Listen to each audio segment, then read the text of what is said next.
আপনারা ঠিক যেমনটি দেখছেন প্রিমিয়ার প্রো ব্যবহার করে এরকম একটা 3D টেক্সটের যে এফেক্ট কিভাবে আপনি অ্যাচিভ করবেন সেটা আমরা আজকে দেখে নেব। এটা মূলত আমার অরিজিনাল কোনো আইডিয়া না, এই ধরনের কাজ ফটোশপে যখন করতাম তখন ড্রপ শ্যাডো ব্যবহার করে অ্যাচিভ করার ট্রাই করতাম। তো রিসেন্টলি একটা ভিডিওতে দেখলাম প্রিমিয়ার প্রো ব্যবহার করে একজনে করেছে, আমি চ্যানেলের নামটা ভুলে গিয়েছি, যদি মনে থাকতো ডেফিনেটলি আমি মেনশন করতাম। সো আমরা কিভাবে করব, প্রিমিয়ার প্রোতে যদি আমরা যাই, প্রিমিয়ার প্রোতে নতুন একটা আসলে প্রথমেই সিকোয়েন্স নিয়ে নিতে হবে আমাদের কাজ করার জন্য। দেন আমরা একটা কালার ম্যাট নিয়ে নেব যেটা আসলে আমাদের ব্যাকগ্রাউন্ড হিসেবে কাজ করবে। এখানে আমি একটা কালার চুজ করে দিলাম ইয়েলো টাইপের, এটাকে ড্র্যাগ করে আমাদের প্রথম লেয়ারে দিয়ে দিলাম। এটা হলো আমাদের যে ভিডিও হবে বা যে অ্যানিমেশনটা আমরা করবো সেটার আসলে ব্যাকগ্রাউন্ড, এটার আমাদের কোনো কাজ নেই, এটাকে আমরা আসলে লক করে দিতে পারি। তো এখানে আমাদের একটা টেক্সট লেয়ার নিতে হবে। টেক্সট লেয়ার নেওয়ার জন্য আমরা এখান থেকে টাইপ টুল যেটা রয়েছে সেটার উপরে ক্লিক করতে পারি।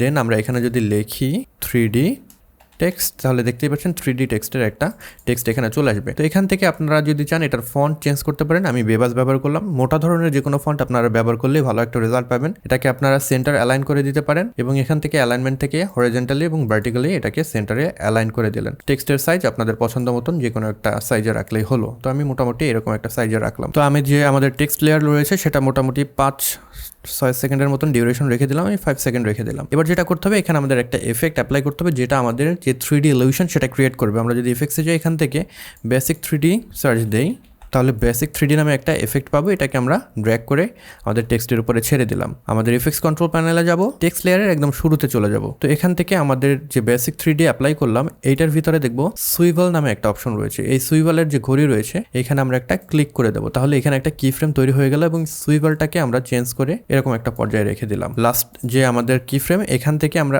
জাস্ট এটাকে চেঞ্জ করে অপোজিট ডিরেকশনে এই অবস্থায় রাখলাম। তো এখন যেটা হলো, আমাদের এই টেক্সটটা আসলে সময়ের সাথে সাথে আসলে চেঞ্জ হচ্ছে এটার যে অ্যাঙ্গেল। তো এটাকেই আমরা কাজে লাগিয়ে 3D যে ইলিউশন সেটা ক্রিয়েট করবো। আমরা চলে যাবো এফেক্টসে, এখান থেকে আমাদের মেইন যে ট্রিক সেটা হলো ড্রপ শ্যাডো। সেই ড্রপ শ্যাডোকে আমরা অ্যাপ্লাই করে আসলে এফেক্টটা অ্যাচিভ করবো। আমরা যদি সার্চ দেই ড্রপ শ্যাডো লিখে এটাকে জাস্ট ক্লিক অ্যান্ড ড্র্যাগ করে আমরা 3D টেক্সটের উপরে ছেড়ে দিলাম, তাহলে এখানে কিন্তু একটা ড্রপ শ্যাডো অ্যাপ্লাই হয়ে গেল। এফেক্টস কন্ট্রোল প্যানেলে যাব এবং এখান থেকে আমাদের যে ড্রপ শ্যাডোটা আমরা অ্যাপ্লাই করেছি এটাকে আমরা বেসিক 3Dর নিচে দিয়ে দিতে পারি, জাস্ট লাইক দ্যাট। এবং এখান থেকে আমাদের যে ডিরেকশন সেটার নিচেই দেখবো ডিস্টেন্স নামে একটা অপশন রয়েছে, এটাকে আমরা ইনক্রিজ করে দেবো। তো আমরা এই পজিশনে এটাকে এইভাবে ইনক্রিজ করে দিলাম। তো এটাই হবে আমাদের যে ইলিউশন সেটা ক্রিয়েট করার মূল যে মন্ত্র সেটা। তো এবার আমাদের এই শ্যাডোটাকেও অ্যানিমেট করতে হবে, সেক্ষেত্রে আমরা শুধুমাত্র ডিরেকশনটাকে অ্যানিমেট করবো। ডিরেকশনে অ্যানিমেট করার জন্য প্রথম দিকে চলে গেলাম, ডিরেকশনের যে ঘড়ি রয়েছে এই ঘড়ির উপরে ক্লিক করলাম, লাস্টের দিকে চলে গেলাম এবং লাস্টের যে ফ্রেম রয়েছে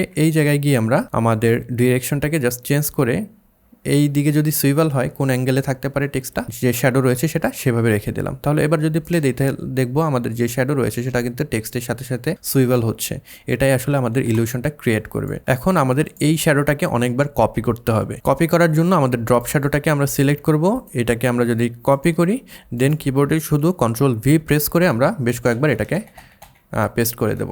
সাপোজ এখানে মোটামুটি অনেকবার আমি এটাকে পেস্ট করে দিলাম। আমরা প্রথমটাই যাব, এখান থেকে আমাদের যে ডিস্টেন্স সেটাকে আমি 2 করে দিলাম। দ্বিতীয় ড্রপ শ্যাডো এখান থেকে আমি 3 করে দেবো। তো প্রত্যেকবার এক এক করে আমরা ইনক্রিমেন্ট করব। দেন 4, এটা 5, 6, 7, 8, 9, 10, এটাকে 11 করে দিলাম। তাহলে আমাদের এইরকম একটা এফেক্ট কিন্তু আমরা অ্যাচিভ করতে পেরেছি। আমি যদি প্লে দিয়ে আপনাদেরকে দেখাই,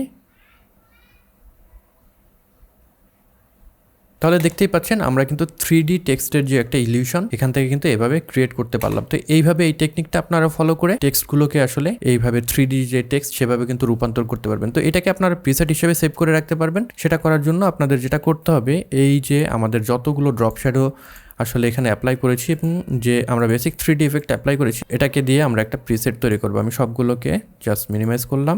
এবার যদি আমি প্রিসেট তৈরি করি, সবগুলোকে সিলেক্ট করব,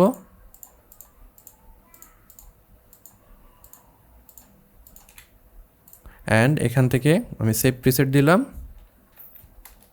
3D টেক্সট, অ্যান্ড এখান থেকে আমরা ওকে দিয়ে দিলাম। এবার যদি আমরা কোনো টেক্সটকে আসলে 3D টেক্সটে রূপান্তর করতে চাই, এখান থেকে টাইপ টুল নিলাম, আমি লিখলাম জেমস, এটাকে আমি মিডল বরাবর করে দিলাম। এখান থেকে আমাদের যে এফেক্টটা রয়েছে সেটাকে অ্যাপ্লাই করবো। এফেক্টস প্যানেলে যাব, এখান থেকে প্রিসেটে যাব, এটার ভিতরে দেখবো 3D টেক্সট নামে একটা নতুন প্রিসেট তৈরি হয়ে গিয়েছে। এটাকে জাস্ট ড্র্যাগ করে এখানে ছেড়ে দিলেই আমাদের এই টেক্সটটা কিন্তু 3D একটা টেক্সটে রূপান্তর হয়ে গেল। তো এইভাবে আপনাদের এটাকে কিন্তু আপনারা সেভও করে রাখতে পারবেন, যাতে পরবর্তী সময় খুব ইজিলি আপনারা এটাকে ব্যবহার করতে পারেন। তো এই ছিল আজকের ভিডিও। আশা করি ভিডিওটি আপনাদের ভালো লেগেছে। যদি ভালো লেগে থাকে কিংবা এই ভিডিও থেকে যদি নতুন কিছু শিখে থাকেন, সেক্ষেত্রে এই ভিডিওটিতে একটি লাইক দিতে পারেন। কমেন্ট বক্সে আপনাদের মতামত জানাতে ভুলবেন না। এই চ্যানেলে আপনি নতুন হয়ে থাকলে সাবস্ক্রাইব করে রাখবেন। I'll catch you guys on the next one. Until then, goodbye.